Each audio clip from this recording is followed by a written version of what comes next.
information, but hopefully give you a good sense of just feeling together and connected. So I wanted to just quickly give an overview about what we're going to accomplish today. We are going to spend just a little time providing some background and information on nonprofit response resources that are available in the community. As Brianne mentioned, we also will be giving a little bit deeper dive on the federal legislative programs right now, in particular the PPP, which I noticed is saying PPA here, so I apologize for that. We also then will do that deeper discussion, breakout rooms following that. We will have 4 opportunities for smaller conversations. The first one, an opportunity to talk about communicating in times of crisis. The second, really focusing on fundraising in the current environment. The third, time to pause and think about staffing and leadership right now in this challenging time. And then additional conversation that you could choose to have around the federal legislation based on the content that we'll share here in a little bit. So with that, Renee Miller at the United Way of Central Iowa and I have been working together frequently to help convene, pull, launch, and activate some resources that our hope is helpful and supportive to you in your work.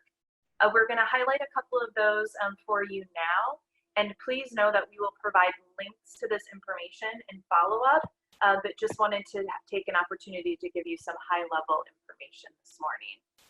So with that, Renee, I'm going to turn it over to you to highlight a couple here initially. Thank you, Angie, and I apologize to everyone. My video is not working, or it's actually my camera. I've been having troubles with it, so I apologize. I get to see, I get to see Angie's face, but I apologize you don't get to see mine. But thank you, Angie, and good morning, everyone. I think, as Angie mentioned, we've been working pretty diligently over the last several weeks, as I know many of you have, to try to gather resources and information that could be valuable to the nonprofit network. I'm going to touch on just 3 elements that we've been working on and have launched over the last several weeks. Many of you have or include information in our 211 resource database. As you know, our statewide 211 system was activated by the Iowa Department of Public Health to serve as the statewide hotline for the COVID-19 pandemic. Our call volume has been at an all-time high, as many of you can probably imagine, and we have nearly quadrupled our capacity statewide to ensure that we minimize the wait times for community members who are seeking information, both for COVID-19 and for regular community resources. But we did establish a portal, 211updates.org, which really has 2 elements. One is for you as nonprofits who are service providers to provide updated information on how your services may have changed, so that as individuals call into 211, they're getting real-time updated information.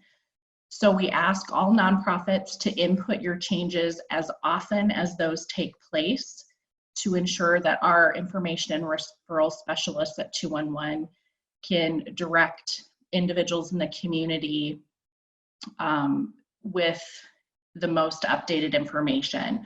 What we certainly are trying to avoid is for individuals to get pointed to services that may not be available or may have changed. So please submit your updates as often as you have them. The other element of that portal is the COVID-19 pandemic related challenges. And this is really a survey for you to share with us what your specific challenges are for your nonprofit. We are looking at this information every week and very closely. And then Angie and I have an opportunity to share that with community leaders every week. So we do ask that you, if you haven't already submitted any challenges that you're facing, or as new challenges emerge, please feel free to add those additional pieces of information. And then the third element is our Get Connected portal. This is a portal that's been around for a long time at United Way, and it's really our volunteer connector. But we have established a special kind of carve off for COVID related both volunteer needs and for equipment or in-kind donations that you as an organization may have.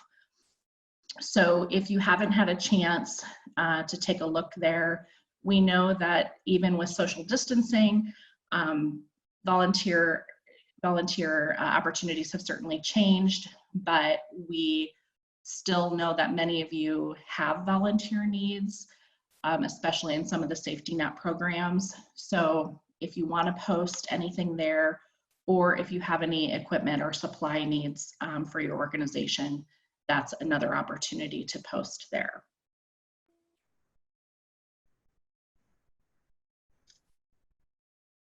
Angie? Perfect. Thanks, Renee, for providing that. Wanted to just also, in terms of posting opportunities, wanted to be sure that everyone knew through the Community Foundation's Give DSM platform, we have added a specific COVID-19 sort feature. So if you have a particular need that has come up at your organization, as we know many of you have, this is an option that you can add to any of your entries to the Give DSM platform. Please know that we continue to promote this particular vehicle in the community, and also do encourage donors that we talk with daily, as well as others in the community, to not only look at this portal for COVID-specific responses, but also look at ways to really continue giving to support organizations that they care about, because we know that it's an important piece for the nonprofit sector right now. The Community Foundation also recently launched a new grant pool called our Nonprofit Adaptation Grants. These are expansions of really of our capacity building grant program. There's an opportunity for up to $5,000, and we are collecting one-page kind of email submissions via email directly to Brianne. The first deadline is this Friday, and the second deadline is April 24th. You can see information there about their focus, but really it's around unanticipated needs to continue critical service delivery, or helping your organizations analyze and or reimagine operations. So please reach out to Brianne if that is something that would be helpful for you.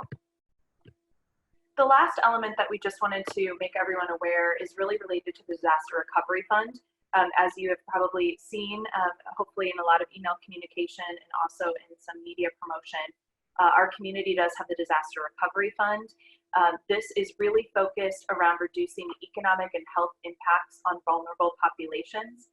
There is a grants committee that reviews information from 211, from the Emergency Management Incident Command Center, from the nonprofit portal that Renee mentioned, and through several other conversations and community tables to focus on where investments could be best placed in our community related to the COVID pandemic.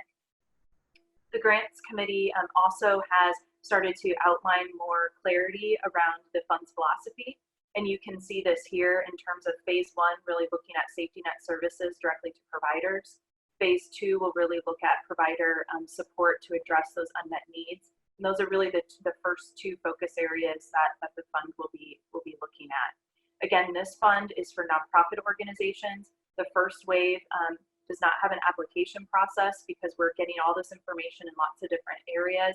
And we look at an opportunity for engagement and application here as we move along with disaster recovery in general. So we will again send an email link to you with all of that information, but wanted to give you a good sense of what's been happening behind the scenes. And a lot of this has come about because of things that we've been hearing directly from you. So thank you for that. Speaking of things that we've been hearing directly from you, there's a lot of information right now on the PPP through the SBA, and a lot of different words that we all run into and just trying to get our minds wrapped around what this means for our communities and nonprofits. To that end, we have been working with United Way and the others on the list here, Bravo, Polk County Housing Trust Fund, Mid-Iowa Health Foundation, and many others, and have been able to work directly to identify to assist our nonprofit community to understand what it means to leverage. At this point, we're going to talk about federal programs, but eventually more around state and even local options directly for the nonprofit sector. And we look forward to announcing some additional opportunities for your organization to engage with him more one-on-one with questions that you might have.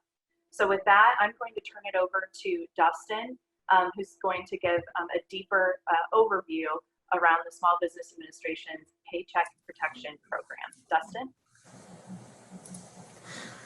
Great, thanks. And I know it takes a bit for the slide, so I'll try and give you a little bit of a heads up, Angie. But Great, thank you. I'm sensitive to time, and I'll watch the clock. There's a lot of information here, and I just saw in the chat people are asking about whether the slides will be available, and that's the intention of the information I give you today. Is there will be more information on the slides than I'm going to cover, but ultimately the goal here is for you to have the information about this program. The reason that we wanted to highlight this program in particular right now is, yes, the deadline for this is not until June 30th. However, on the first day of availability last Friday, over 1% of the funds were allocated. And I was on a call yesterday with the Small Business Administration, and just in 3 days of availability, there's already over $40 billion out the door. So we want to make sure that people understand that if this is something you're considering, that while there isn't a deadline, it's probably something you would want to really dig into in the very near term in order to access it. And you can switch to the next slide. This program comes out of the 3 phases that the United States Congress authorized. And then rather than you spending the time of going through these, we're going to probably go in more detail in the coming weeks about other aspects of these phases. But it's important to understand that there were 3 phases to what Congress did. The first phase in early March was really related to just federal agencies responding to COVID-19. Phase 2 impacted some issues related to public assistance, SNAP benefits, and other things through HHS. But the other impacts were related to sick leave and unemployment. There is an overview webinar available on our website at NIMASTER to give you an overview of those sick leave changes and Emergency Family Medical Leave Act changes related to COVID-19. But the main thing that we will cover today comes out of the 3rd phase, or stimulus you'll hear in the news. This is the CARES Act, which stands for the Coronavirus Aid, Relief, and Economic Securities Act. You can see the large buckets there of money of the $2 trillion bill, direct payments to taxpayers, this SBA program that I'm going to cover, unemployment insurance, and economic stabilization. We're going to focus on the SBA, and you could advance the slide. We're going to focus on the SBA programs in particular, but certainly in coming weeks going through some of those other larger pots of money. It's important to understand that on the SBA loan side, that their existing programs don't go away. And for any person that has an existing loan with the SBA, those automatically without application, the payment and interest gets delayed for 6 months. And that's for existing new 7A loans, 504 loans, and micro loans. The thing to understand those loans, whether they were existing prior to the pandemic or someone wants to take them out now, there is no loan forgiveness, and there's the collateral and guarantee requirements that you see in the SBA. The new products that come out of these phases, these two phases of the coronavirus response, get rid of some of those loan barriers like collateral and guarantee. A little bit there about 7A and 504, which is not the most interest for people on the phone. But the other one too is if you know of anybody, I think of the Mills County area with the Missouri levee breaches last summer. If someone has an existing disaster loan, that gets an automatic deferment and interest delayed through the end of the year. without application. But the two programs that came out of the two phases, first of all, is the FFCRA, which is the second phase. This is the Economic Injury Disaster Loan and Grant. And then the main program that will be of most interest to people will be this PPP. And you can advance the slide. The EIDL that came out of the second phase also received a grant portion in the third phase. This is a direct loan through the SBA. So unlike the PPP that you'll hear me describe, where you can access this through your local delegated bank, this has to go directly through SBA. It's up to $2 million. The term nonprofit is extremely broad. So that would include 501c3s, 501c4s, 501c6s, and simply have to show a substantial economic injury. The uses are quite broad, as you can see. The reason I put this on here is there is available, is that this is especially of interest potentially for folks who don't have a lot of employees or payroll. There is a $10,000 advance available. But keep in mind, if you do an EIDL loan and take the advance, that amount will be taken out of any loan forgiveness from a PPP loan. The limitations to this mainly are there's no loan forgiveness and you have to operate directly through SBA. You can advance the slide. This is the main program that we wanted to cover this morning before you guys get to your breakout sessions. $350 billion appropriated. That gives you a little concept. Of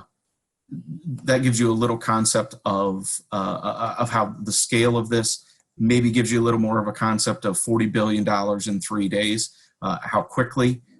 What I keep telling clients is that you probably don't have, it's probably not days, it's probably closer to weeks, and ultimately I wouldn't wait months. Yes, the questions I see in the chat, the $10,000 on the EIDL is a grant, but if you take the grant, it comes out of your loan forgiveness. So in the Paycheck Protection Program, it's up to $10 million. Eligible entities include nonprofits, but nonprofit is defined as only 501c3s and 501c19s, which are veteran organizations like VFW, American Legion. The main focus that people are of interest is the loan forgiveness portion.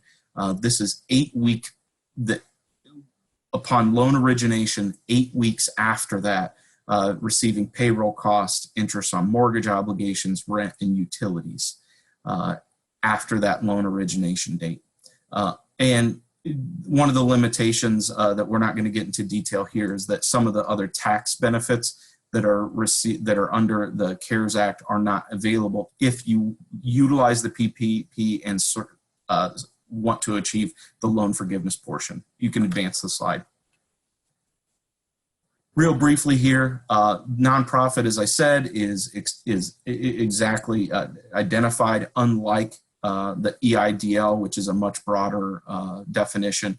Here specifically, you can see that 501c3s with fewer than 500 employees and that 501c19. Those are the only nonprofits available and eligible for this program. You can advance the slide. The loan is related to 2.5 times or 250% of your average monthly payroll costs. That's only payroll costs. So you're going to hear me talk about interest, mortgage interest, rent, and utilities. That's only related to the loan forgiveness portion. That's not related to what the taking the ultimate loan is only based upon your payroll. And you can see if you were in operations from February 15th, 2019 to June 2019, that's how you make your determination on those payroll costs. The interest in the code is capped at 4%. However, we've seen rates in rules and guidance that have come out recently at a much lower rate than that. And again, I'll stress that some of the other tax benefits are not available if you use this. Can you advance? Thank you. Eligible payroll costs, you can see that payroll is a very broad definition, including salary, wage, tips. It also includes leave for employees. It includes also provision of group healthcare benefits, including insurance premiums and also payment of any retirement benefits and local taxes. What is not eligible is anybody that makes over 100,000. That portion that is above 100,000 would not be available for this loan forgiveness portion. And you can jump to the next slide. The lender requirements, I put this on here simply because these are the questions that were authorized in the bill language, and it's what your banker is going to ask you. And ultimately, the one thing that people have to create somewhat of a small narrative for those of you that access grants, that will not be a challenge, but just trying to determine your uncertainty of current economic conditions, which is simply making a determination and a good faith certification of that. What you won't be required, as I mentioned, is obtaining credit elsewhere and personal guarantees and collateral. This is a 2-year loan term with a 6-month payment deferral. You can advance the slide. And this is the main portion. What is the loan forgiveness? And I've covered this already, but it's payroll costs excluding salary in excess of 100,000, interest and mortgage, rent, payment on utilities. One of the determinations we're trying to get back from SBA. Right now, everybody's trying to get the money out the door, so we're trying to learn about what this will look like on the back end on the loan forgiveness side, but the language in the bill actually has a look back on rent, mortgage, and other costs, a look back to February 15th. So we're trying to determine if the look back exceeds those 8 weeks, but that's a small nuance to this. And then you can see the documentation that you're going to be required in order to get the application. Advance the slide. And one other small note to this, one other small note to this is, as I mentioned, this employee retention tax credit for those of you that don't have large payrolls. That's something we're going to cover in future discussions. And then finally, it's worth noting that we will also cover in future discussions this broad discussion, this broad expansion of unemployment insurance. I put this on here first of all because the government is now going to cover nonprofit organizations rather than you self-funding any unemployment. And we've had hard conversations with some nonprofits clients this week, just for people to understand that if you really don't have work for people or have lower wage folks working for you, that it may be beneficial to them to not be employed. But that's a discussion that you and your board would have to have. And I think that's it. I think I buzzed through there for you. We do have a couple questions.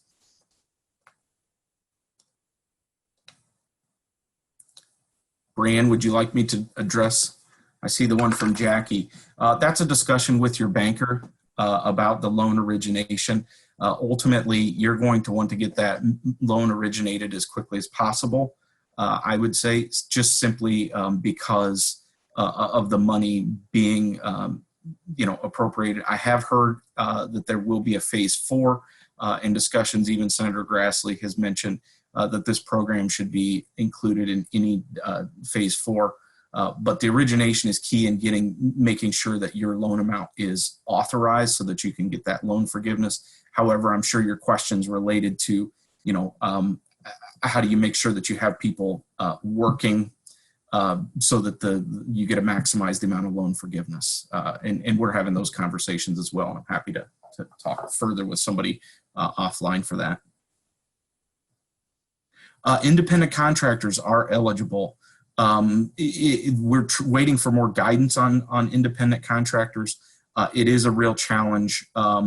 This is all happening in real time. So yeah, if you stay in the main room or ping my email, I'm happy to go through and provide you any information on independent contractors. I'll stop there since we're at 9 o'clock and people can stick around and ask further questions if they want, but thank you. Great, thanks Dustin, really appreciate your time. And as we mentioned, several of us in the community are working with Dustin and we'll be announcing later this week some additional opportunities where you can work with him directly just for some of these types of questions, and that you can have a local resource specifically with the nonprofit lens. So we really appreciate that and your flexibility this morning in this overview. Brianne, I'm going to turn it back to you.